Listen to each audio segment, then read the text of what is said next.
1. This is my first ever glitch in the Matrix experience. It happened last week, and it's so subtly obscure that I'm still not even sure if I want to share my experience. But here I am. I hope I can convey it clearly. Let me know what you think. I've been renting a room in a cookie-cutter house in a cookie-cutter neighborhood for a whole year now.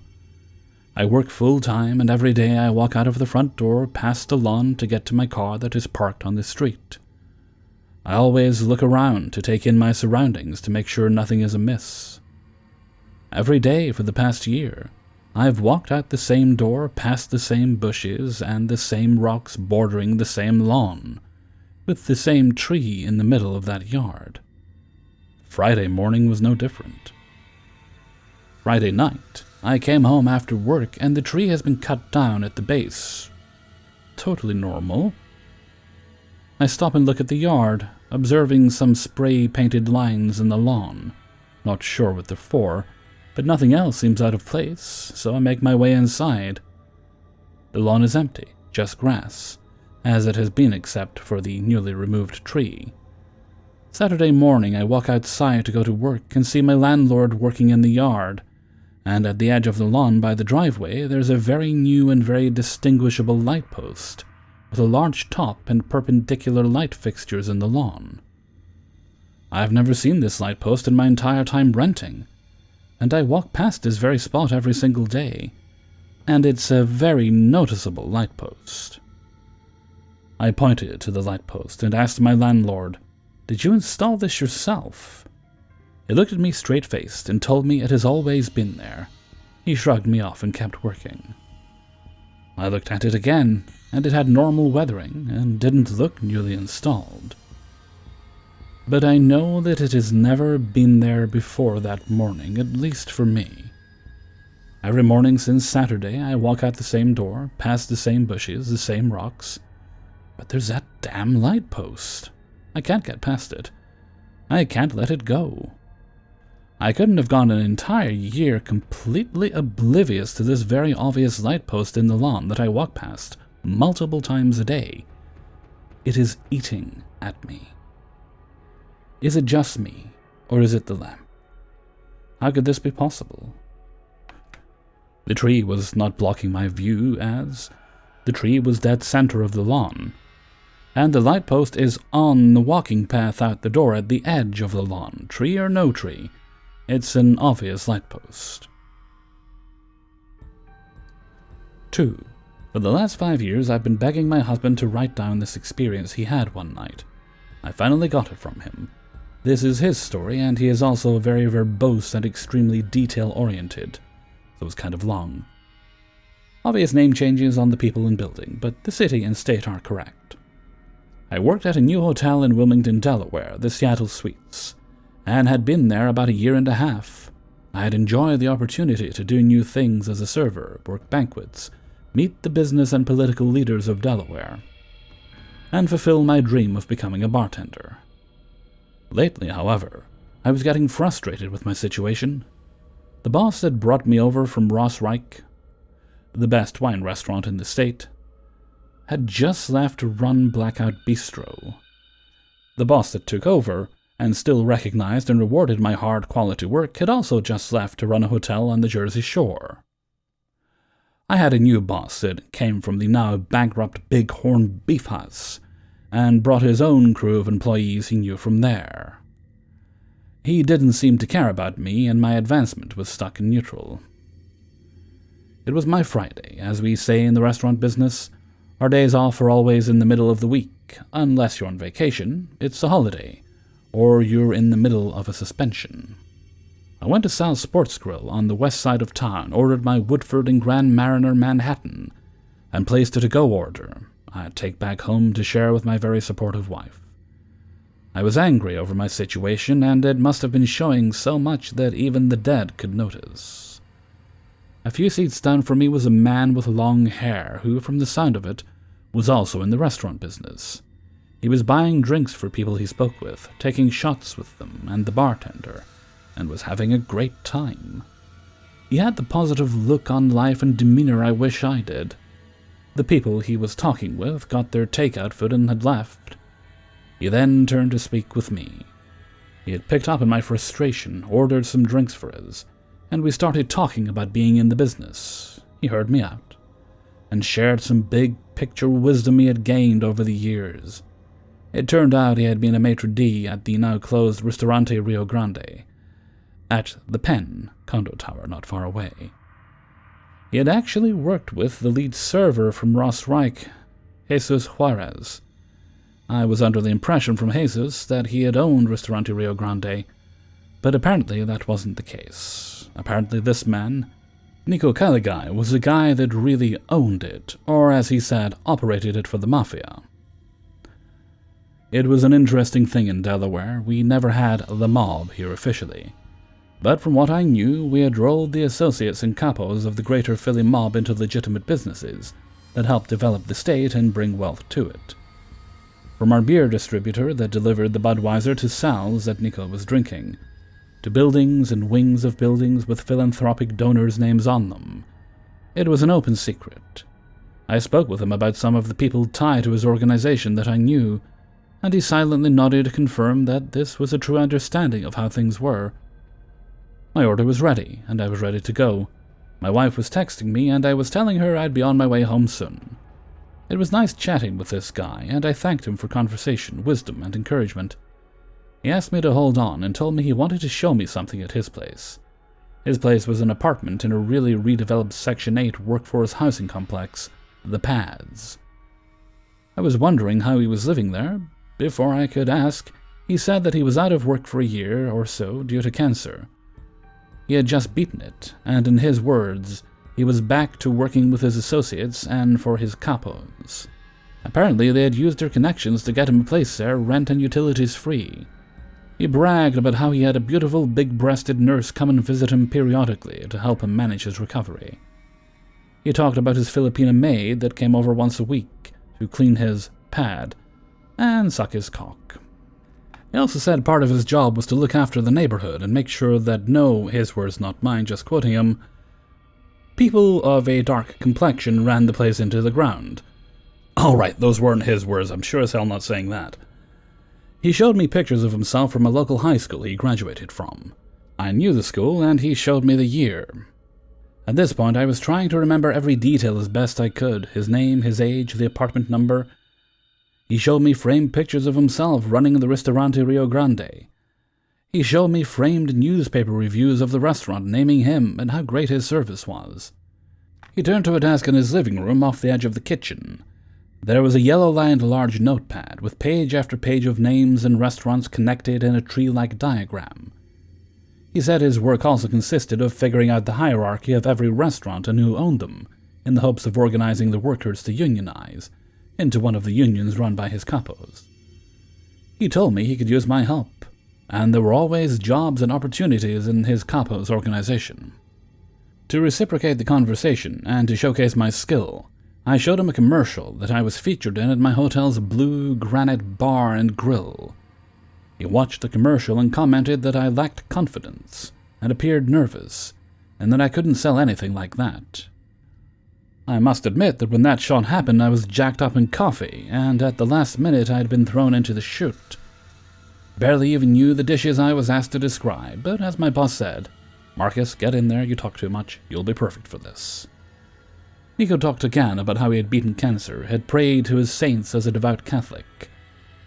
He had jewelry his mother had given him, that she had prayed over, and had blessed by local priests. His mother had given him this jewelry for his strength before she passed.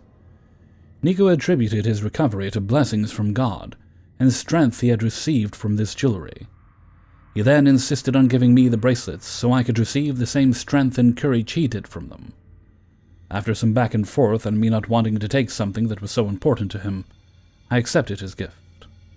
He insisted on clipping the bracelets on me, and taught me a prayer he said to his patron saint during his battle with cancer. After thanking him, I was feeling the buzz from my phone. My wife was texting me. Rightfully wondering what the hell was going on and where I was, I texted her that I'd explain later. I was hyper-aware of everything, and this experience had weirded me out. If all of this was true, I was privy to a lot of information most shouldn't know. and had made connections with someone who was part of a crime syndicate. I thanked him again for his hospitality, but said I'd have to get going. He showed me a burner phone he had that he just used to talk with his associates and capos. He insisted I take down the numbers. I took a picture of the two numbers on the phone. Interesting that there were two. I also created a contact for him on my phone. I showed him that I had created the contact and had the picture of the numbers. He insisted that I call him the next day. There was a lot of work to do, and he could use my help and get me into the organization. I thanked him again and left out the door. I usually walked home down Republic Street, which the Paz and South Sports Bar and Grill were on. But tonight, I didn't want the day-glow lights of Little Italy revealing me on the street. I needed to walk where I wouldn't be seen, taped by the security cameras on the street. I had told Nico where I worked, but not where I lived. I walked down the sidewalk against traffic down Bayard Byway. As soon as my brisk pace brought me under the cover of the century-old trees in the cover of midnight darkness, I called my wife. My hand was an ice brick bringing the phone to my ear on this freezing February night. When my wife answered, I told her everything I could. I told her about Nico, his associates, the people we knew, what he told me, where he lived. I was again trying to remember all of these details so I could research them myself. I stayed on the phone with her until I could see the triangle where Republic Street and Bayard Byway met. I could see the house from there, and would be home safe soon enough. I got home and ate with the missus while I looked all this up on the phone. It checked out. This guy was who he said he was, and worked where he said he worked. The next morning I did call both the numbers. No answer on one. The other number didn't exist according to an auto-generated message.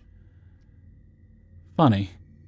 They were both Delaware cell phone numbers with known cell exchange numbers. It was all beyond weird, and I wanted to leave it all alone for a while.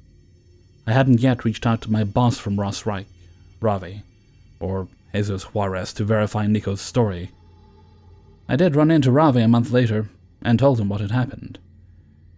He knew I had butted heads with Jesus a lot, and agreed to asking Jesus about Nico for me. I bumped into Ravi a week later, and he had asked Jesus. Jesus had a response I was not ready for. In his words, "Oh, Nico says hi to me? Really? Real funny. Tell Jerry," his nickname for me, I still don't know why, "that Nico's been dead for over a fucking year." That chilled me to the bone.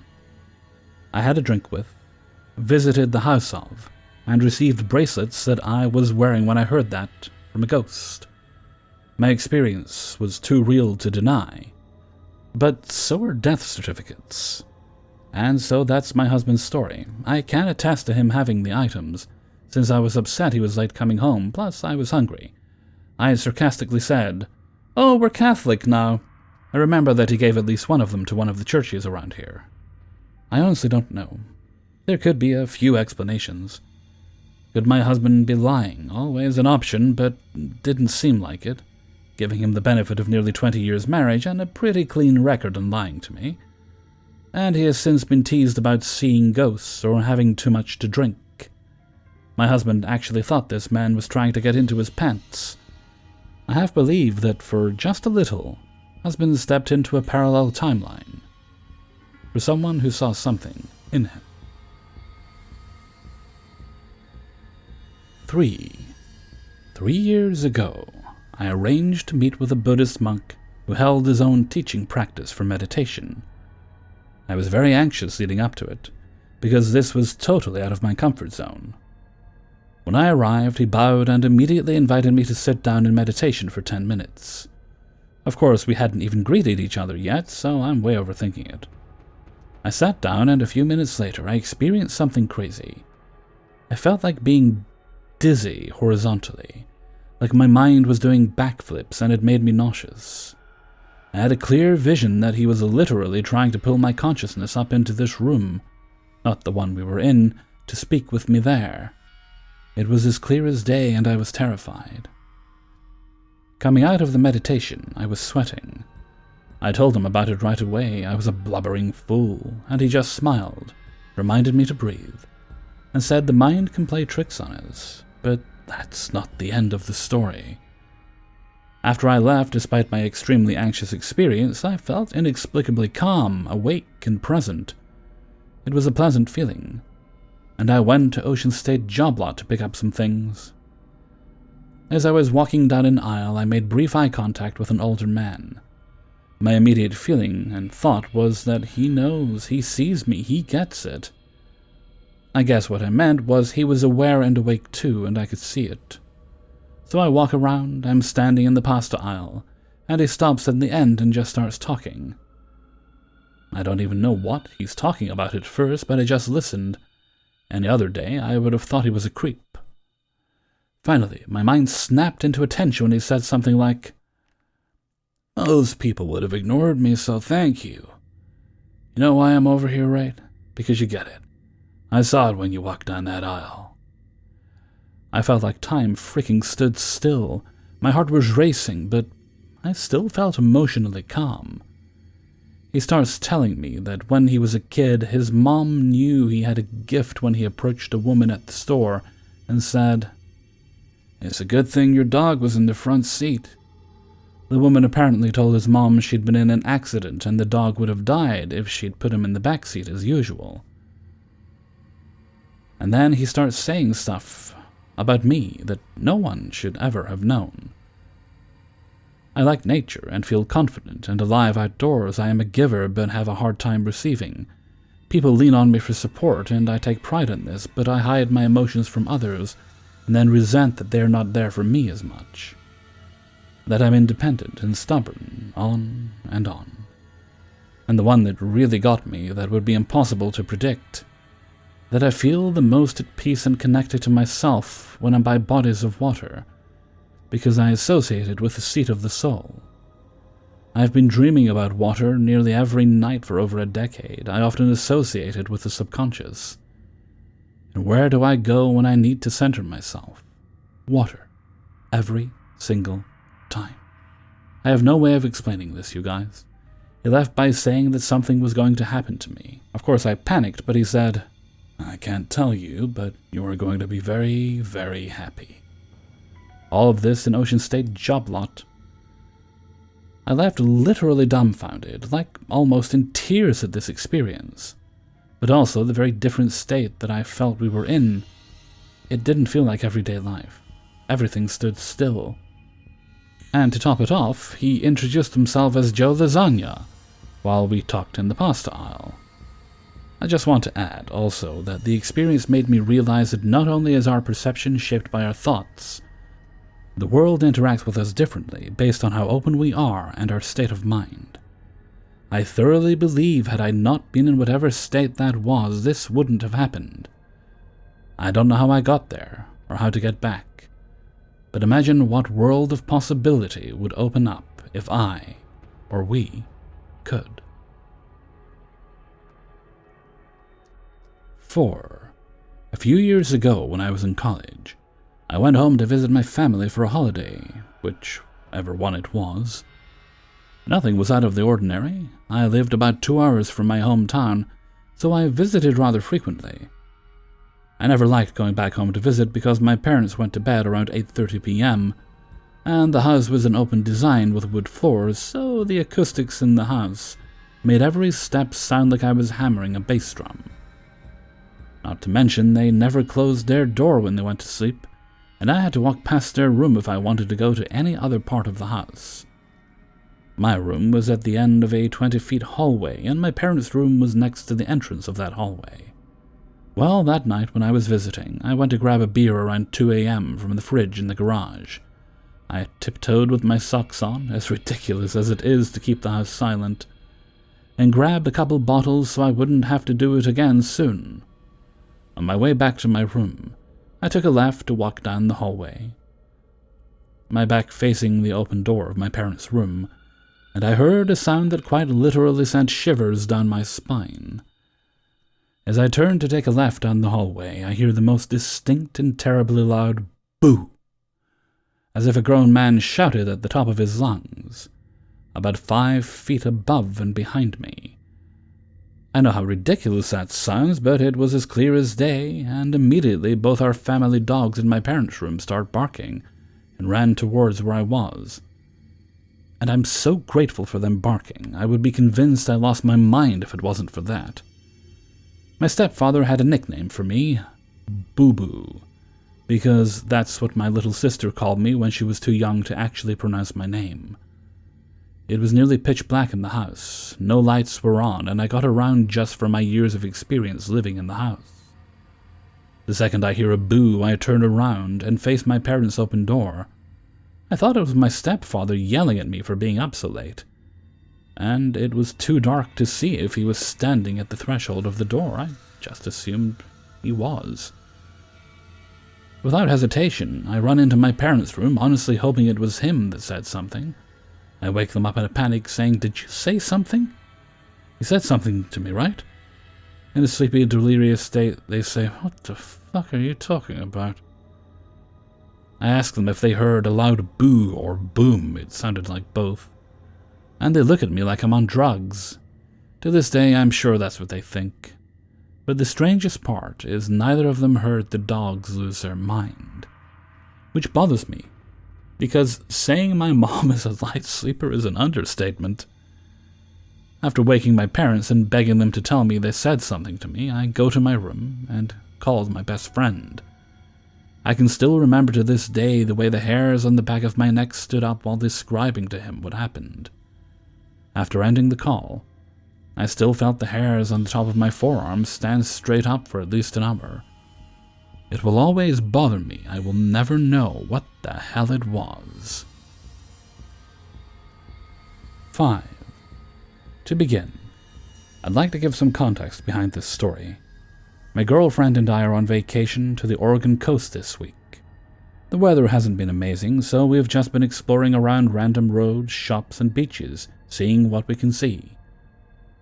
Keep in mind, through the duration of this story, that I am from the Rocky Mountains, so I have a pretty good sense of direction, having driven many winding mountain roads. Today we were driving on the north of the coastal highway, looking for beaches to explore, when I spotted a small road, which turned out to be a Forest Service road. On a whim, I decided to drive up it. The road was narrow, barely one lane, but paved for the first mile or so. The road wound up and down a large hillside, moving steadily northward. For those unfamiliar, the forests of the Oregon coast are very dense, dark, and filled with ferns and other underbrush. The trees are nearly branchless, save for small, broken twigs until the very top, where there is a dense canopy in itself. This makes for fairly creepy forests. Aside from this, today the woods were almost dead silent, with only the chirping of the occasional bird or chittering of a squirrel, but eerily quiet. We stopped several times just to take pictures and venture a few yards into the woods to look around. By the time we hit the gravel part of the road, the sun was starting to set, and a thick fog had rolled over the forest, obscuring anything beyond about 30 yards. Both of us began to feel a bit uneasy at this, but continued driving as the road began to slope back down. We assumed it would let back out onto the highway. In another 10 minutes or so, with the road still sloping down and edging north towards many switchbacks, we came to a fork in the road. The right fork veered off to the east and the left to the west. We played rock, paper, scissors to decide which direction to go, and ended up heading to the right. A few turns later, the road took a sharp turn northward. As we came around the corner, we saw the front end of a red SUV sticking up out of the ditch. It appeared to have slid off and rotated with the front pointing nearly vertical. It looked recent, but was abandoned. At first glance, the vehicle seemed undamaged, but as I looked, I noticed a huge dent on the driver's side. This wasn't all that strange, except there was nothing near the car that could have caused it. No stumps, logs, boulders, nothing. I decided not to overthink the strangely placed dent or the wreck in general, and assumed the owners had gotten a ride, and maybe the dent was from an older accident. We continued on down the road, not thinking too much of it. After about 30 minutes, we hit pavement again, and eventually the highway. I turned the car onto the highway and took a right. As we were headed north to find a beach after all, That was when I realized that I had seen some of the signs on the side of the road before. My girlfriend and I both started feeling very weird at this point, like déjà vu. But it wasn't until we passed the entrance to the exact road we had just driven up that it dawned on us. After nearly an hour of driving roughly north, we entered the highway nearly 5 miles south of where we began. Laying here in bed a few hours later writing this, I still cannot figure out how this happened, but I can't find the road on maps or anything, and I'm sure we never veered even a little south. I don't know what was going on up that road, but it still feels like a Twilight Zone episode, hours later. 6. 2019 to 2020, New Year's Eve. I was celebrating with my family. The countdown started 10, 9, 8. As soon as I saw the countdown hit the number 1, I felt like my mind was sent into another reality. I was sent in a dark living room of someone else's house almost immediately. A fair-haired, bearded stranger peeped from the door of another room. He smiled, came over, and asked if everything was okay. For some reason, I felt deeply close to that stranger. I returned to reality, confused from what happened. This vision lasted 2 to 3 seconds, but felt like an eternity. Everyone around me was cheering. I joined them and didn't think about it that much. On the same month, January 2020, 2 months before COVID-19 lockdown hit my country, I returned to the city I was attending college at to do some finals. One evening after the finals, I felt in the mood for a date, so I opened my Grindr app and found someone I never had seen before around. Some pics were not that clear, some were blurry, others were taken from odd angles. But I could tell he was my type. We chatted a bit, and after that he asked me out. So we fixed a date for the very next day. It was a Saturday night around 10 p.m. I was waiting for him at the place we would have met at. Soon after, he called my number, informing me he was close. I saw a dark figure approaching me from the other side of the wood. I thought, well, that's got to be him. Although it was dark and couldn't see him very well. As he came closer, the light beam of the lamppost I was standing next to hit him. My date was the guy from the vision. I froze. Shivers all over my body. I cannot explain why, but his pics didn't resemble at all the person who, at that moment, stood in front of me. I must have looked shocked. He smiled, gently pressed my shoulder, and asked, "Are you okay?" Again, another shock, déjà vu. I came back, and we introduced, laughing about that awkward first impression. He surely thought I was struck by his looks. God, what a splendid date we had. I'd be quicker if I list the things we didn't talk about. When he drove me back to the dorm I was staying at, he asked me if I wanted to join him for dinner at his place the next day. I agreed. The day after I went to the given address, he welcomed me and had me put my jacket in the living room. He told me to join him in the kitchen, so he turned off the light in the living room. I stood there in the dark, having another kick-ass déjà vu. To make things creepier, he actually peeped out the kitchen door and laughed, thinking I was acting all shy. I lived exactly the same picture I saw in my vision. Till nowadays, that has been the best night of my life. I've never felt so close to someone I barely knew. For the time we used to hang out, I felt a deep and strange connection between us, as if I had known him for a lifetime. We dated for half a year and eventually had to stop seeing each other for some reasons, but that person still holds a special place in my heart. The last New Year's Eve, I was really hoping for another vision, but nothing happened. Strange experience. The strangest that has happened to me so far. 7. I, female and 20, live with a few roommates, one of which has a boyfriend who is almost always over. I woke up today at 7 a.m. and begin to get ready to leave for a walk. The roommate with the boyfriend, Kelly, left earlier with her other roommate, Maggie. These two always leave before I do on Mondays. As I was walking in the hall, a few minutes after I wake up and get dressed, I notice a figure on Callie's bed. I could only see a lump of a body under a blanket, and one foot sticking out from the blanket. Instantly, I'm embarrassed and rush to the bathroom to get ready because I know Callie left and think that her boyfriend had a possibility of seeing me half-dressed. I walk by the bathroom 2 more times, going from the bathroom to my room, and going from my room to leave. Both times still seeing the figure and wondering why Callie did not close her door. I thought I might as well not accidentally wake the sleeping man by shutting the door, which can make a terrible squeaking sound, so I just leave. Although I find it peculiar that he was still there, because normally he gets up early to work out with his friends. By early, I mean before any of us would be, like around 5:30 a.m. I even thought about waking him because he would be very late at this point, but I just thought his friends cancelled. Eventually, I leave for my walk and come back once Callie and Maggie have been home for a bit. I later check the ring device we have at our front door to see when Callie's boyfriend ended up leaving. To my surprise, I see that he left at 5:50 a.m.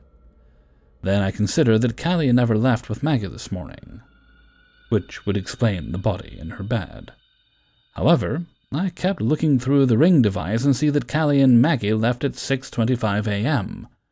Shocked, I am left wondering who was in Callie's bed when I walked by 3 or 4 times. 8. I am 21 years old and female, and I was driving down the highway to run some errands in the city. I was alone in my car, listening to the radio. First, I felt a headache, and I thought about driving to the rest place to drink some water, but I was in a hurry, so I decided to drive straight to the city. I remember passing a billboard, and I was completely alone on a highway. I live in Europe, so driving alone on a highway isn't exactly common, but then and there I was alone, no car or truck in sight. I thought it was strange, but I drove for another kilometer or so, I believe, when someone said, "Celestial Slytherin, step on the brakes." I turned my head and I saw a girl similar to me but with a few distinctive differences, and she was basically looking at me like I'm mad, and then she said again something like, "Are you deaf? Step on the fucking brakes or Grandpa's gonna be super mad." I said something on the lines of, "Okay, jeez," and slammed my brakes, and in that moment, I was back on a busy highway. Only I wasn't driving because there was an accident, which is why other drivers had to move to create space for first responders. So I find myself sitting in my car, and her sighing in relief and laughing and saying something like, "Don't scare me like that again." And then she disappeared.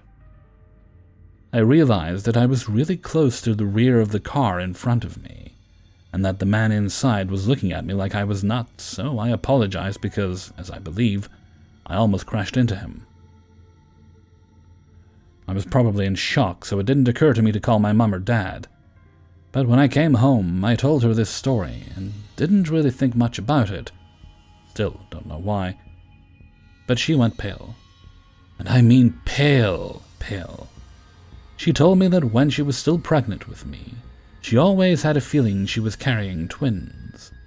Especially because twins are really common on my dad's side of the family. My uncles are twins, so is my grandmother. And even though the doctors always said she was only carrying one kid, she always said she felt 2. I know that this event wasn't a vision, nor did I just imagine it. I remember it fully. I was fully conscious. I basically just accepted her in my passenger seat. I vividly remember all the differences between us, and even the clothes she wore. She also mentioned my already deceased grandfather, who was always very concerned when anyone in our family went on a highway. I have 2 theories. Either I passed for a moment to an alternate universe where I have a twin sister, or my mum was actually pregnant with twins, but my sister passed very early in the womb and I absorbed her or something. And please don't make fun of me for not exactly being a medicine expert. So anyway, it's been a while and I'm really debating this, because I'm really bugged by it. 9. I have always been the type of person interested in technology, saving money and tinkering with shit. Always worked on my own vehicle, repaired my televisions and cracked phones, etc. I grew up on video games, sci-fi, dirt bikes, and all that stuff. I used to make my money off junk piles, so for me to build an HHO generator wasn't a surprise to anyone I know. If you don't know, HHO is a result of separation of hydrogen and oxygen from water, and it is generally done through electrolysis. One night in November, about 5 years ago, I was in my shop working on a fuel cell I was intending on putting on my truck. I wanted to test the stainless plates I had welded, and I had it in a 5-gallon bucket with a screw-on style heavy-duty sealing lid, the wiring coming out the top, and a hose for the gas to escape. Now, hydrogen itself is flammable, but isn't all that dangerous to store or transport. But with the 2 oxygen molecules, it then becomes extremely volatile. Doesn't take much to create that bond back into water. After running the cell for a few minutes, I was pretty satisfied with output, and was producing roughly 35 to 40 liters of HHO a minute. Now, for water to carry the current, it requires an electrolyte. In my case, I was using lye and probably was mixed a little heavy, considering I was pulling around 85 amps. My bucket was about half full of this solution, which wasn't smart, because there was the other half of that bucket for the gas collect. The other mistake I made, that should have cost me my life, was not having it secured to the bottom of the bucket. As I went to remove the wiring from the clips on top of the bucket, I managed to twist it, and that's when the wires crossed, causing a spark inside the bucket. I was bent over the bucket, hands on the lid, and it was basically bulged out from the pressure. Now, lye is the stuff used to strip meat off bones quickly, among other things. If you get even a very mild solution in your eyes, you are immediately blinded. Don't fuck around with that shit without gloves and a face shield, etc. I had none of the protective gear. I felt the spark, and that's when shit got real. Now, most people talk about the way time seems altered when stuff like this happens, or NDE. That happened. I literally remember the next moment frame by frame. The moment I teleported through alternate timelines, somehow inadvertently saving myself, or was given another chance by God, or whatever you want to call it. So, when I felt the shock, we say that was the first frame. Human beings' eyesight is said to be around 22 or 24 frames a second. So the first frame was when I felt the shock. The second frame, suddenly I was approximately 4 to 6 feet back from the bucket. There was a vehicle in the shop, and the way I was set up, I was standing by the driver's door facing away. On that second frame, though, the vehicle was gone. Not in there, because had it been, I would have been one with the engine compartment and engine block. In front of me, this bucket was split down the sides and the lid was exploding into fragments, but no further than a 4-foot radius of the bucket, flying mostly upwards, and the majority of the solution was still inside the split bucket.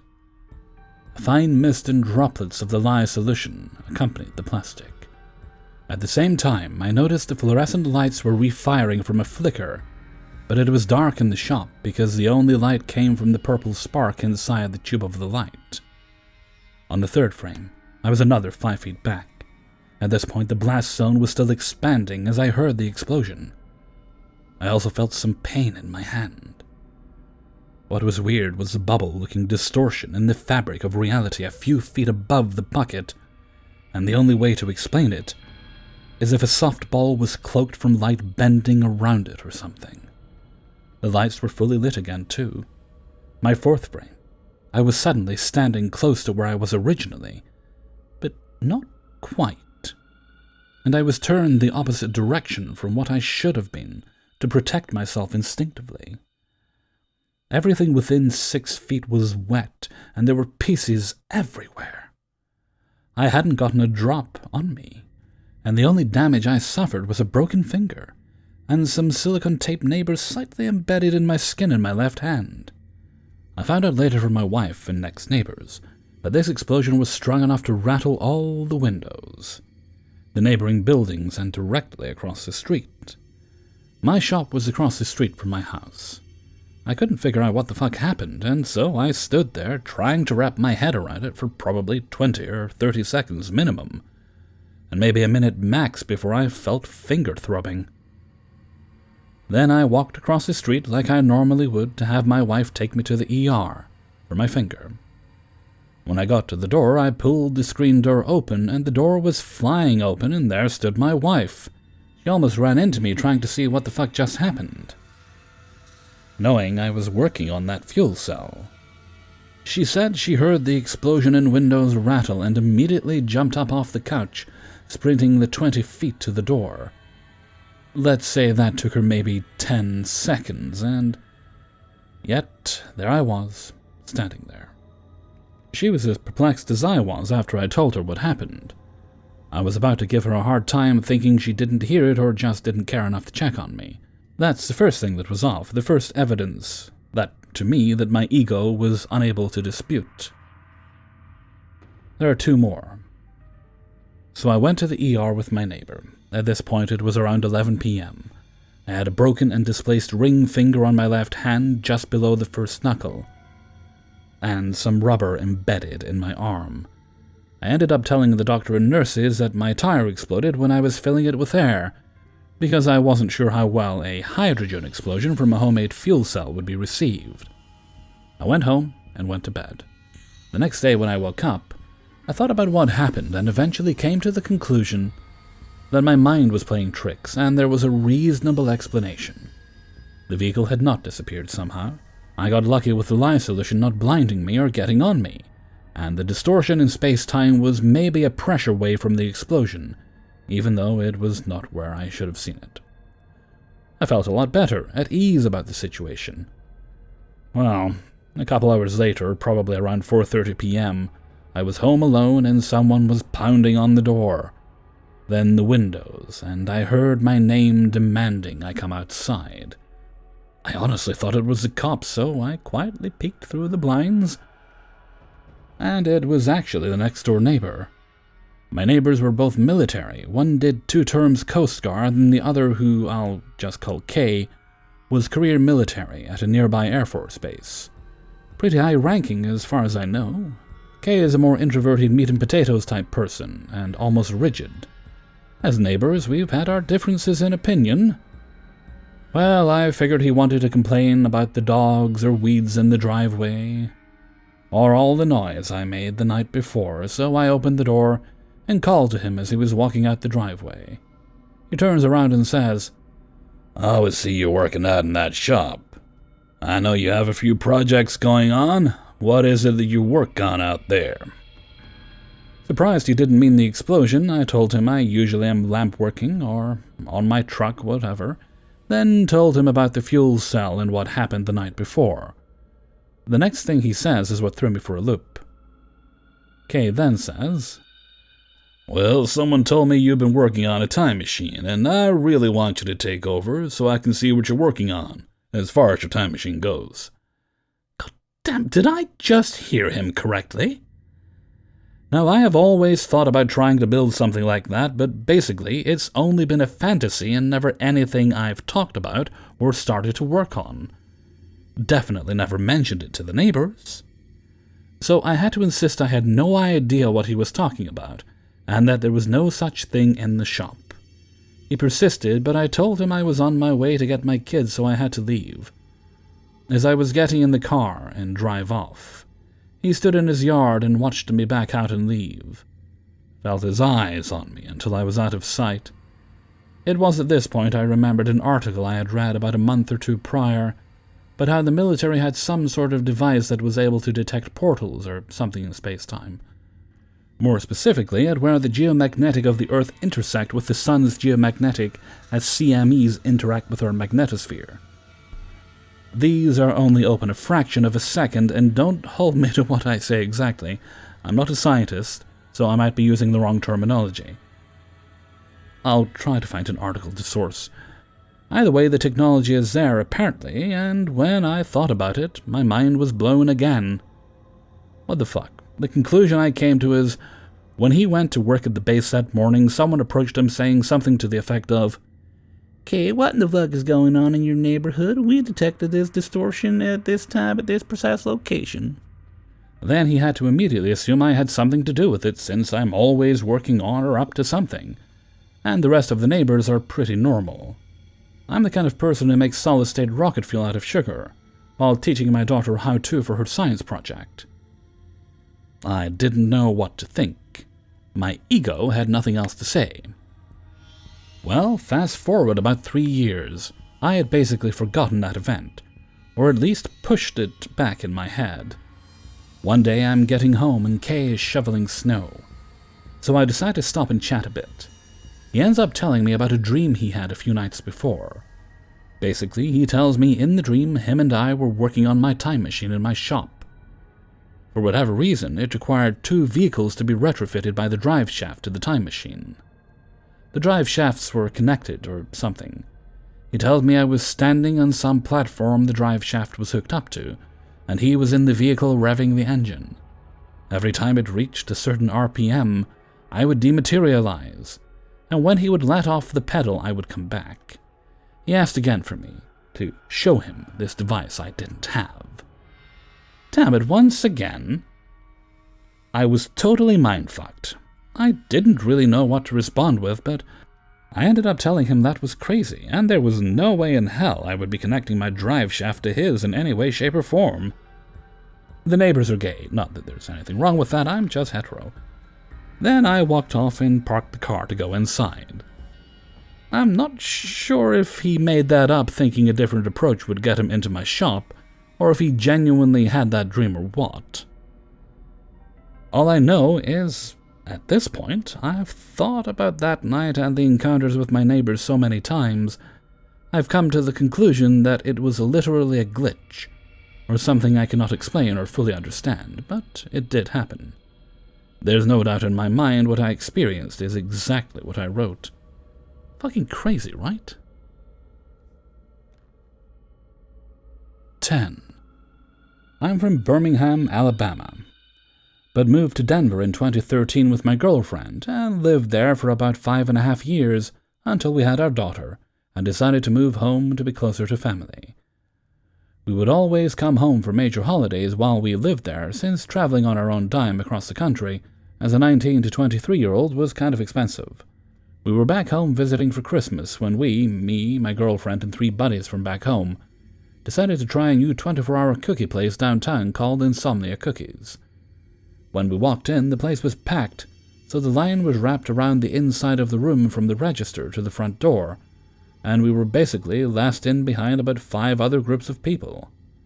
I heard a lady behind the counter yell towards our direction, but at me specifically, "Hey, you forgot to get your tips the other night when you left early." And I don't respond because obviously she couldn't have been talking to me since I live in Denver, Colorado. So she repeated herself again. This time I responded and apologized because I wasn't the person she was looking for, but jokingly told her I'd take the tips anyway. She looked kind of annoyed, and was like, "Right, well, if you want them, I can grab them for you." I told her again that I was just kidding and I really was not this person who she thought she worked with every single day. So after reassuring her, she again, with kind of an attitude, took our order, and we were on our way. We all talked about how weird it was on the way back to my girlfriend's mom's house, but chalked it up to just another look-alike story. Well, fast forward to last night, 5 years later, my girlfriend, who ironically is pregnant again, was craving snickerdoodle cookies from the same place, so around 10 o'clock at night or so, I decided to take the 30-minute trip downtown to grab her favorite cookies. It was Saturday night, so like it was the last time I went, it was slammed, packed to the point where the line ran outside. I finally made it to the door when I realized I had forgotten my wallet and phone in the car. As I turned around, I frustratingly said out loud, "Damn it." And to my surprise, a guy was walking up in an Insomnia Cookies hat and shirt and said, "What's wrong? Did you forget your wallet or something?" And I replied, "Yeah, my wallet and my fucking phone." And he said, "Damn, well, run and grab it. I forget what you usually get." I was super thrown off, so I just said, "Half dozen snickerdoodle cookies." And to my surprise, he was like, "Oh yeah, that's right. Go grab your stuff and find me when you get here, and I'll make sure they get you some fresh ones made." And then he went inside. The whole walk back to my truck and to the store, I'm like, what the fuck is happening right now? I finally make it back and don't see him, so I just hop back in the long-ass line. After about 10 minutes of standing in a non-moving line, he pops his head out looking for me and says, "Yo, bro, what are you doing? I told you to come find me. These cookies are getting cold." And then hands the cookies to me, shakes my hand, and tells me it's good to see me and he will see me again soon. So again, I'm like, what the fuck is going on right now? He walks around the counter and I take a $20 bill out and walk to the front of the line to the lady at the register. I hold up my 20 and ask, how much do I owe you for these cookies? And she said, "What do you mean you heard him? You're all good to go. I'll see you again soon." I just turned around and walk out, still in shock about who the hell they think I am. But apparently I have a lookalike good enough to get me someone else's tips, and a free half-dozen cookies. So thanks to everyone who took the time to listen to my rant. 11. It was a normal work night. Ate dinner with my boyfriend, watched TV, and went to bed. I'm sound asleep up until I awake to an alarm on my phone. I immediately jump up and think, damn, it's already time to get up. Puzzled, I turn the alarm off and see the time is around 11 p.m.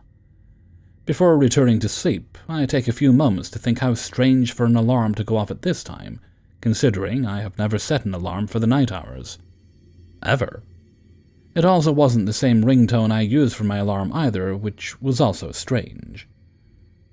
I took over and my boyfriend's passed out next to me. Not entirely spooked, I was able to go back to sleep. That morning I wake up and instantly recall being woken up during the night. My brain was a little foggy, so I scuffled into the kitchen to make a cup of coffee. As I stand there waiting for my cup, I thought perhaps it wasn't an alarm but maybe a missed call. Pick up my phone, no missed calls. I go to my alarm settings, and as I already knew, there wasn't any alarm set for 11 p.m. Just the usual 5:45 a.m. I normally wake up to. I asked my boyfriend if he heard it, and he said he didn't, and that I was probably dreaming. Since I couldn't come up with an explanation, I continue my morning routine and leave for work. On my way to work, I listened to a radio broadcast that was talking about random nonsense. The usual nonsense they talk about every morning that's more entertaining than the news. Anyway, at one point during my drive, I looked down at the radio and there were these numbers displayed on the screen that looked sort of like 2014-2. I thought, that's weird. I've never seen that before and don't think much of it. As I continue my drive, I looked down again and saw no stress on the radio screen. Please note, my radio doesn't display song names or anything like that. It's a cheap basic radio that will display the radio station numbers and the AM/FM section. When I saw the words "no stress" in all capitals, I got kind of freaked out and for some reason turned the radio volume down. As soon as I did, the radio stopped working and hasn't worked since. I get to work and tell my boss about it, who has an open mind and is pretty spiritual. He's very much into signs and symbols. He thought maybe it was a sign that good things are coming. Maybe I should play the lottery. Or I'm at a point in my life where I won't be experiencing much stress anymore. I thought maybe he's right, but I also get an unsettling feeling about the phantom alarm. It's like having a couple of signs that are completely opposite from one another. Sure, this may be able to be debunked, but as someone who is attentive to signs and symbols from the universe, I'm not so sure how to feel about these two, especially happening so close together. What are your thoughts on this? I do have other experiences that are odd and unexplainable, but these are the most recent that have me thinking. Is this just a bunch of weird coincidences, or do you believe there can be a message in all of this?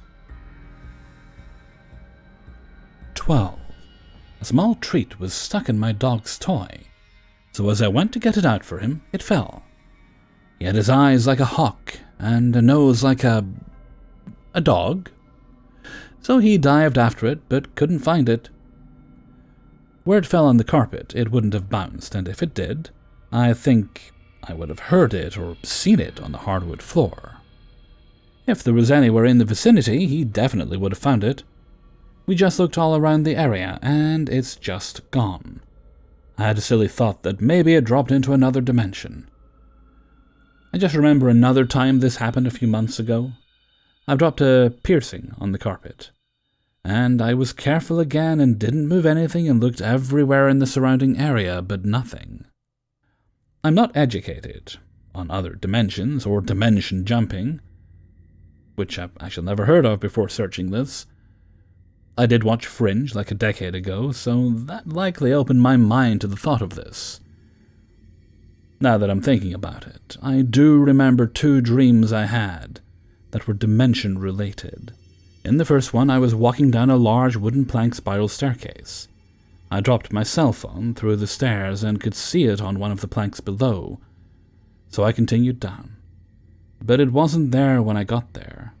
Dream me was sure that my phone fell into another dimension, so I went to a person I know in real life who might know about other dimensions, what to do, and I remember explaining it to him, but I woke up before it resolved. I remember this dream really jarring me, not in a negative way. I guess it captivated me quite a bit, but I didn't judge. The dream after that was way more involved. Initially, I either knowingly or unknowingly went into another dimension and either accidentally or purposefully took some things and brought them back. But then I realized somehow that was a wrong move, so myself, and I think I was with someone, had to return the items to preserve balance. It was one of those dreams that weirdly felt very real, you know? This one, too, captivated me for days, but I eventually moved on because what's there to do with that feeling? 13. I work at a petrol station, and this happened on Tuesday afternoon at around 1 p.m., a generally quiet period before the school pickup rush from 2 to 4. A car pulls into pump 1 and fills up. A huge business vehicle with a logo and much bigger fuel tank pulls into pump 2. Pump 2 starts filling up, pump 1 comes in to pay. Another car pulls into pump 3 and starts filling while 2 is still filling and 1 is paying. Pump 3 finishes and comes in to pay as pump 1 is leaving and walking back to his car. He stops when he sees the guy from pump 3 and they start chatting. They're standing in the middle of the road, but it isn't busy and they are 2 grown men. I figure they'll move if someone drives by. They keep chatting as they obviously know each other. I go about some other general behind-the-counter jobs when number 2 comes in to pay. 1 and 3 are still chatting in the driveway area between the pumps and the shop. Pump 2 comes in wearing a uniform for the same business as is on his truck and pays for some $200 worth of fuel. I give him his receipt and he leaves. He gets back in his truck, and the people from pumps 1 and 3 have to move for him to drive away. They do, then move off to the side to keep talking. Eventually they finish and pump 1 goes back to his car and drives away. Pump 3 comes in to pay just as the same business truck pulls into pump 2 again. He starts filling again, and I'm a little confused, but I think he may be going for a long drive and wants to fill his second fuel tank or something. I tell him, keep filling and serve pump 3. Our conversation goes as follows. Sorry about that. I hope you don't think I was going to drive away or anything. No, that's all good. We've got cameras on your license plate anyway. Was it just the fuel on pump 3 today? Yeah, thanks. I was just chatting to an old friend who I haven't seen in about 5 years. That's nice to run into each other, at the petrol station of all places. Though it must have been annoying to have to move out of the way for that business truck. He gave me a funny look and said, We never had to move, no one drove by. I was stunned for a bit, but didn't really think much about it. I gave him his receipt and he left. A while later, pump 2 comes in to pay for some $200 worth of fuel. Again. It's the same guy in the same uniform, from the same company. Our interaction goes like this. Hey, how are you today? Going on a long drive? Nah, just filling up the company car. Twice in one day, you must be busy driving. What? This is my first time in here today. I'm thinking WTF. I know what I saw, but I don't push it. Oh, sorry. It must have been someone else I served today from the same company. Would you like the receipt? He seemed satisfied with my answer, yet said no to the receipt this time. I thought this was weird because usually companies want it for tax purposes. Anyway, I wished him a good day and he left. I went through the past few transactions in the system to find his initial receipt, and it wasn't there. Pump 1, then 3, then 2 were the last transactions. I was so confused. I guess I could ask my manager to look at the security footage from that day, but I'm just at a loss as to what happened. I know what I saw, so does anyone have any thoughts on this experience? 14. So yesterday I was getting ready to go out, had my bag and outfit ready, and was due to start my makeup. I removed my makeup box containing all makeup from its place in my vanity, carefully unpacking the contents. The setting powder was lying at the very top, as it is a bulkier object but also for ease of access. I placed this setting powder to the right of my makeup box, a box whose contents were now disassembled on the floor, making sure to place it far enough away from the other makeup so as not to lose sight of it. As I do makeup, I walk to and from the bathroom, which is opposite my room, to better see my face in natural lighting, not bringing any of my products with me. Anyway, I get to one end of the makeup and go reach for the setting powder. It's not there. I stand with my hands on my hips, baffled. I go to check the surrounding area, lifting and packing back into the box every makeup product I took out. Not there. I go and check the bathroom, knowing I didn't even take anything into it. Not there. Lastly, I check the entire vanity. Not there. To refresh my eyes, I leave the room, close the door, and return to a final visual sweep. Absolutely nothing. I verbally threaten the universe, listen, stop playing with me, and bring me my setting powder back as I need it and don't have time for this rubbish. At this point, I've given up on fighting it, so I decide to forgo the setting powder and get ready to leave. I grab my bag and jacket and head out of my room, locking the door on the way out. Almost at the bottom of the stairs, I realize I forgot my earphones and go back up to my room to grab them. Lo and behold, I open the door to see my setting powder, sitting exactly where I had placed it before. I'm not surprised, just validated, and slightly irritated for the mild inconvenience. 15. Okay, so this just happened, and I feel like maybe I'm crazy. I live in upstate New York, near the Catskills, so if anyone else has experienced this, I would like to know. Obligatory, I am not currently under any influence on any medications or sleep deprived, and was not at the time of the event either. I'm in charge of letting the dogs out in the middle of the night. I don't know why the dogs always come to me, but they do so. I just up and let them out, and then let them in when they're done. I've had dogs my whole life, so I am accustomed to regular sleep interruptions. When I let the dogs out, I pass the clock on the stove. I usually look at the time to get a sense of how long I have left to sleep, and to know how long the dogs have been out. Sometimes I just wing it with time, but not tonight. My partner and I agree that we probably fell asleep around 10:30. The last activity on my phone was around 9 o'clock, so it was at least that late. We let the dogs out just before bed, and then the dogs usually go out once or twice during the night. Tonight I let them out the first time, and I don't remember the time, but I assume it was around 1 or 2 o'clock, as this is the usual time for them. The second time I got up, however, I looked at the clock and it was 4:09.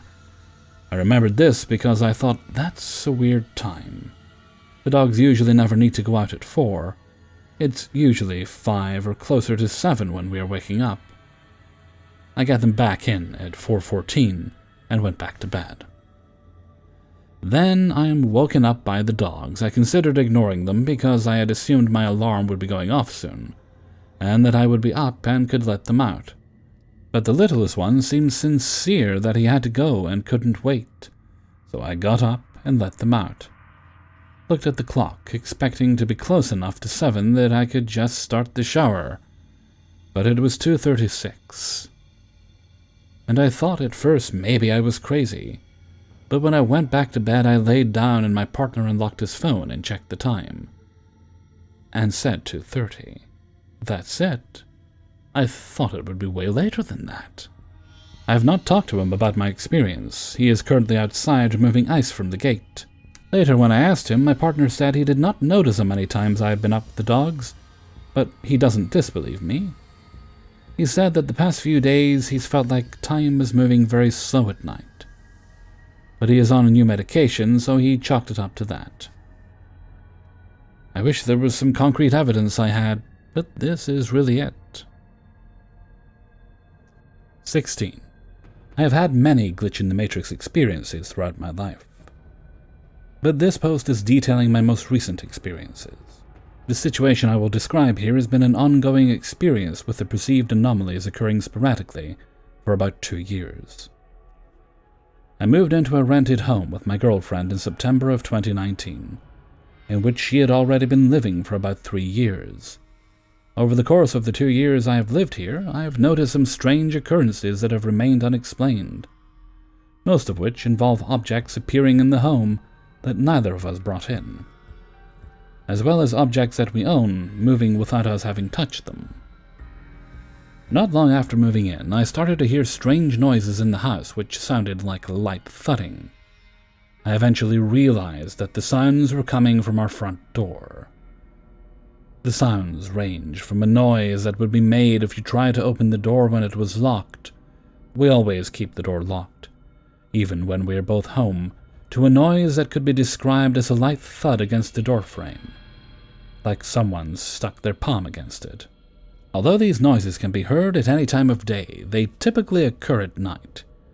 When I hear them, I am generally sitting on our sofa, which is positioned in such a way that I can see the windows by the front door, and any time I look out of the window after hearing these noises, there is no one to be seen. Our house is situated in a well-lit suburban cul-de-sac, and our front door is situated atop a raised stoop that does not allow for any hiding spots. My girlfriend has heard these noises as well, but she has only ever mentioned hearing them when I am sitting there with her. She has never mentioned hearing them when I am not home, nor did she ever hear them prior to me moving in with her. Another similar experience took place just a few weeks later. When opening the pantry to grab a late-night snack, I found an unopened box of microwave popcorn. The popcorn brand happened to be our favorite. We are both popcorn fanatics, but are particular about what kind we eat, and I assumed that my girlfriend had picked it up on her way home one evening. When I began making the popcorn, she got excited and asked when I got the popcorn, to which I again explained that I didn't. Because we both love this particular kind of popcorn, we typically eat it at least 3 times a week, one of us would have opened the box at some point prior to this evening. It had even been about a week or so since we had gone grocery shopping. Neither of us had seen it in our pantry prior to this moment, and as was the case with the hot cocoa, the box of popcorn was sitting at the forefront of the pantry shelf, in a place that it certainly would not have been overlooked. A few months later, my girlfriend went on a kayaking trip with some friends. She had borrowed a car roof rack from someone, a kayaking junkie who takes pride in her equipment, including the necessary straps used to secure the boat.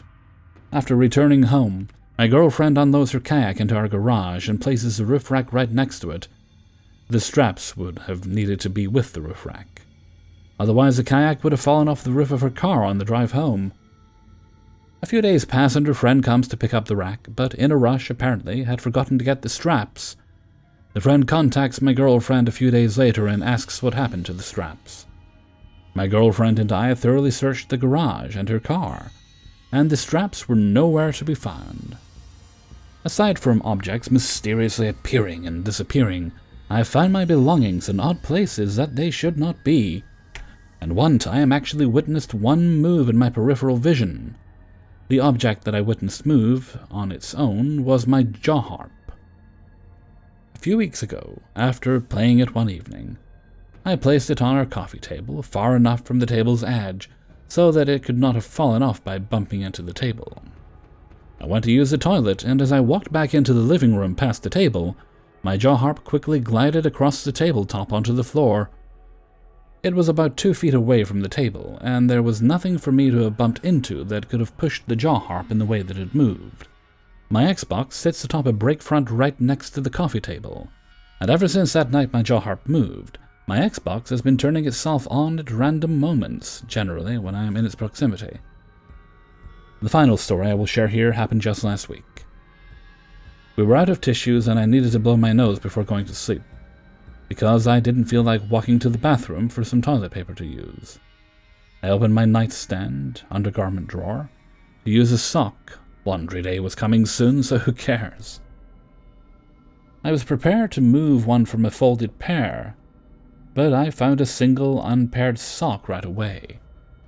When it came time to do laundry, the snot sock's companion was nowhere to be found. I threw the sock in with my other clothes, hung everything once it was dry, and put the lone sock back into the drawer. A day later, my girlfriend was going through the closet to pick out work clothes, and I heard her laugh. She pulled out a pants hanger, one that had 2 metal clips for hanging pants by the waistline, and asked why I had hung a sock.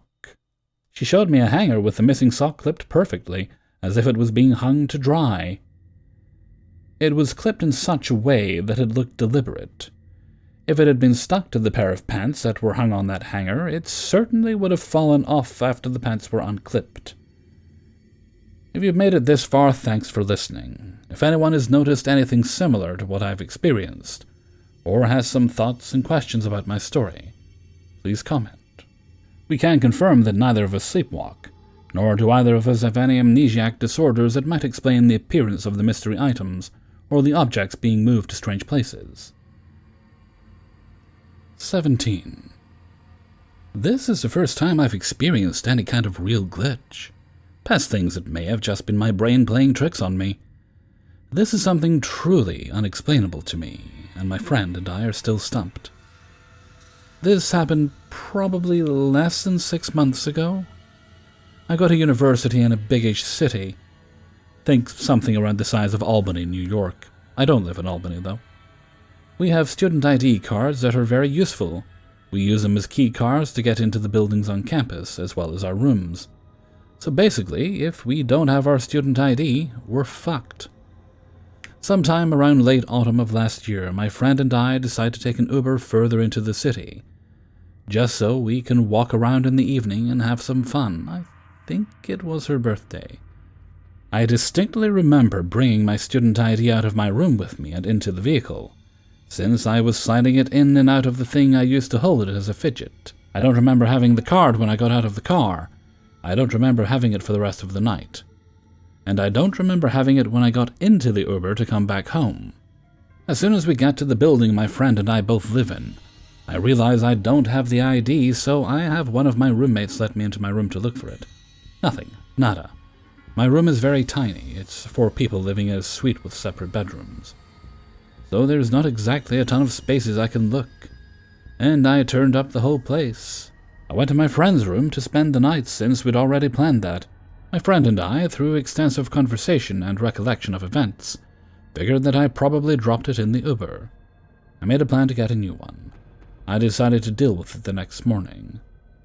The next morning comes and nothing really important happens, just me being angry and calling my dad to see if I have to get a new one. While I'm waiting to hear back from the office at the university that deals with replacing student IDs, I went back to my room and had my roommates let me in. My student ID was sitting on my desk face up in broad daylight. When I was looking for it the night before, I had every light on in my room available since it was probably around midnight. And I did not see it. I cannot remember if I had my friend helping me look, but I might have. We definitely would have seen it. At least I didn't have to pay for a new one. 18. I still remember the situation plain as day. I was working as an assistant manager at the Foot Locker in downtown Pittsburgh on 5th Avenue. My boss at the time, E, was a downright asshole, not only to myself but to the rest of our crew as well.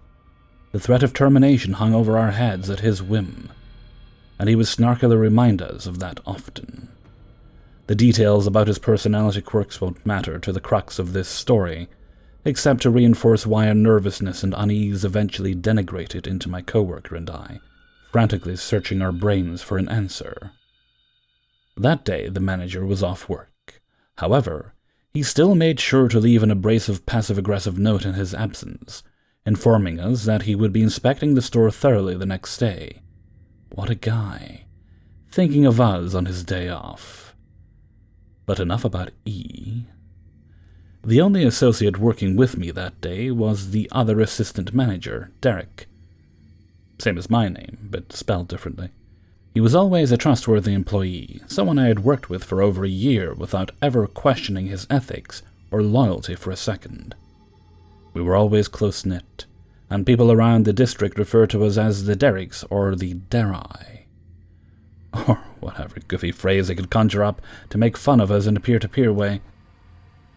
I attended his wedding, and held his child when she was first born. Needless to say, we trusted each other fully. The weirdness started when the store was 30 minutes from closing. I pulled the extra drawer to count it early, so we could dedicate as much time as possible to cleaning, organizing, unpacking shipments. While pulling the drawer, I also grabbed the credit card slips from drawer 1 and noticed the crisp $100 bill amongst the rest of the money. I went to the back room and counted drawer 2, then waited until all the customers were gone and pulled drawer 1. Strangely, I didn't see the $100 bill that I had just noticed 20 minutes beforehand. I asked Derek, and he said that he, 1, remembered the drawer containing the bill, 2, had not rung up anyone since I saw it in the drawer, verified, and 3, had not left the sales floor, removes the possibility that a customer reached into the drawer. Believe me, it happened before. I endeavored to count the drawer as I normally would, hoping that my memories thus far had betrayed me. A quick count brought my fears back full force, $100 short. A second count, same result. Knowing that the money I was short was the $100 bill that vanished, I searched the area around the registers, no luck. Desk area? Nope. Derek and I both retraced our steps 10 times. Both of us volunteered to empty our pockets in front of the other person. Immediately without leaving the direct vicinity, and proceeded to turn every pocket we had inside out. Even though neither of us thought the other was a thief, it still helps clear the mind and alleviate doubt. We searched for that damn $100 bill for almost 2 hours without stopping. Both of us were at the end of our swiftly fraying ropes, ready to just admit defeat and give up on the entire operation. This is when things got weird and the glitch occurred. I was sitting on a stool at the desk in the back room, and I turned 45 degrees to talk to Derek about what he felt we should do regarding the drawer shortage. Before I could speak a word, the $100 bill appeared in front of me, about waist-high, but about 10 inches away from my body. The bill could not have fallen from anywhere tangible, as it appeared in the middle of the aisleway and with no shelves were within 3 feet. Luckily, I was not alone in seeing this. Derek witnessed the entire glitch. We watched in confusion and awe as the $100 bill descended from its point of spontaneous origin, all the way to the cold, hard ground below. Watching the bill fall, it seemed to be happening in slow motion, like watching a helicopter pod fall from a tree. When it finally reached the floor, Derek and I stared at each other in dead silence for a moment, neither of us knowing quite where to start.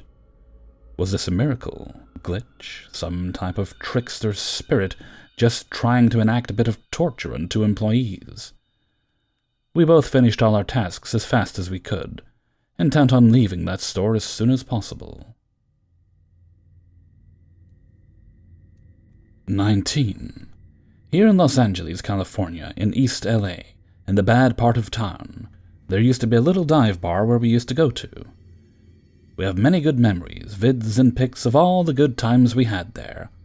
Also, drinks were really cheap. A beer was $2, which is really good when compared to other bars where the same beer is $7 or $8. The only thing I didn't like is that they played Spanish music really loud, and I mean so loud you could hear it a block away. But whatever, we went because drinks were cheap and everybody working there knew us, because we were regulars and they were so nice to us, and also they had pool tables. So we were heartbroken when they closed down the place. The owner told us the rent was getting too expensive and she couldn't afford it anymore. And this was before the COVID pandemic when they shut down. So they had been closed down for almost a year, almost 2 years, and the place looks run down already. And gangsters spray-painted all over it. It looks really sad. So 2 days ago, my aunt that lives in East LA called me and told me she was having a barbecue and to bring my friend over. So we went there, to her house, ate, had a few beers. Then around 11 at night, my friend and I decided to walk home. I know, bad idea. Especially in East LA, which is considered a bad area with a lot of gangsters. But we have had a few beers and we felt brave. So we started walking, and as we were getting close to the street where the bar is, we heard loud Mexican music. We were like, what the fuck? So we continued walking further until we got to the bar. And we almost shit our pants. We froze. It didn't look run down anymore. It looked like it did 2 years ago when it was open. And we heard laughs and people singing karaoke inside. But I noticed something strange. The door was open, but it looked pitch black, and we couldn't see anything inside. Which was really strange, because usually that place you could always see like a bluish, purplish light in the door, because they had a bead curtain in the entrance, so you could see a bluish light coming out from the inside. But this time it looked pitch black, which was freaky. And I was about to step in when my friend pulled me from the neck of my shirt. And I even got mad. I was like, what the fuck, dude? This is my favorite shirt. You're gonna stretch it out. And she screamed at me, told me, don't go in. And that's when I turned around and it hit me like a ton of bricks. I felt fear. Something told me, don't go in. I immediately felt something very wrong and so much fear. I told my friend, you're right. Let's get the fuck out of here. We ran home. We got home and were pretty shook up. The next day we went there again. The place looked run down again and dirty. We asked around people if they had been open the night before, and everyone laughed in our face and told us, what the hell are you guys smoking? The place has been closed down for 2 years and it certainly didn't open last night. We both felt so stupid, but we know what we saw. And we weren't even that drunk. All we drank was 2 beers, so we weren't drunk and certainly hadn't done any drugs to hallucinate. So what we saw was real. And I'm glad I have my friend as a witness. I just think, glitch, parallel universe. And what would have happened if I would have gone in there? Like I said, something stopped me. I felt fear. Something warned me, do not go in there. Get away. 20. Today I started my work at 11 a.m. after tiring morning routines. I had a minor accident a few days back, so my legs are worse. Every task involving moving is difficult. And I finally sat in front of my workstation to begin my work. Please note that I am working from home. I have to place my 2 monitors a few feet away from me, as I couldn't move my legs and have to keep them straight, and my eyes are a little bad, so I have to use spectacles to see small letters which are a few feet away. Usually I won't wear specs while working. So I was working with specs for the past few days, and today, when I searched for my pair of glasses, they were not there in my workstation. I will always take off my specs once work time is over and keep them near my laptop. I searched in every part of my table where a router, mouse, my mobile, and some wires are present. I even checked twice all the places, even by touching each part. My mother and sister were at my home today to help me with daily chores as I cannot move. I asked them to help check my whole place, and they checked everywhere, my bed, TV table, etc. They also checked my workstation in case I hadn't noticed. They also couldn't find and gave up searching.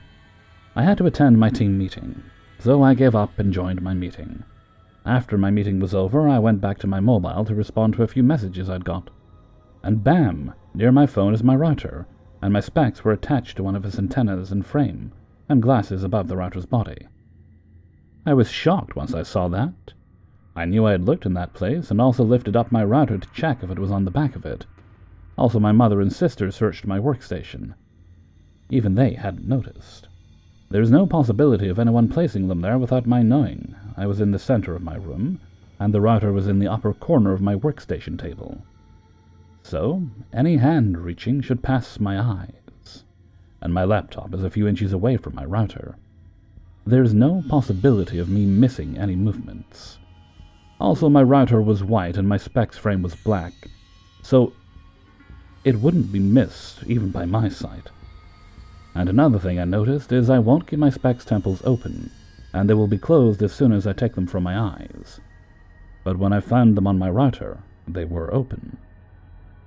I'm quite sure this is a glitch, and was happy that I experienced it, which is pretty common, I guess, but kinda scary too.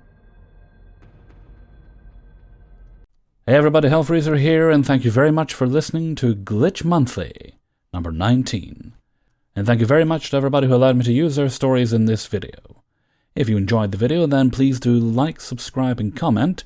And if you'd like to get notifications for, well, this is once a month, but for all my other videos, which I do on a daily basis, then do hit that notification bell. I believe you can choose to be notified occasionally or with every upload. And before we go on, I have a little shout out to give to the author of story number 8. That's the Baconator 4. Thank you very much for allowing me to use your story, Baconator 4. Alright, let's see. This is Thursday, and we head to the super secret special birthday folder. Boop. Alrighty. And this shout out goes to Linda. Linda, this comes from your husband, Don. He wishes you a very, very happy birthday. I hope whatever your plans were for your birthday, you were very, very happy with them. There were drinks, good food, and as always, cake. But I frequently hope for cake, even when it's not a birthday. And if I may, I'd like to sing happy birthday to you. Happy birthday to you. Happy birthday to you. Happy birthday, dear Linda. Happy birthday to you. Alrighty, let's see. I think, is that all the shout-outs for today? Oh, first I moved that one to completed. Yes, also got a belated birthday request. I did one for Jessie from their Aunt Carla the other day. This one goes to Mackenzie, Jessie's little sister. Her birthday was actually the day before. So a very happy birthday to you, Mackenzie. And what the hell? Let's sing one more time. Happy birthday to you. Happy birthday to you. Happy birthday, dear Mackenzie. Happy birthday to you. Right, I think we're all birthdayed out for now then.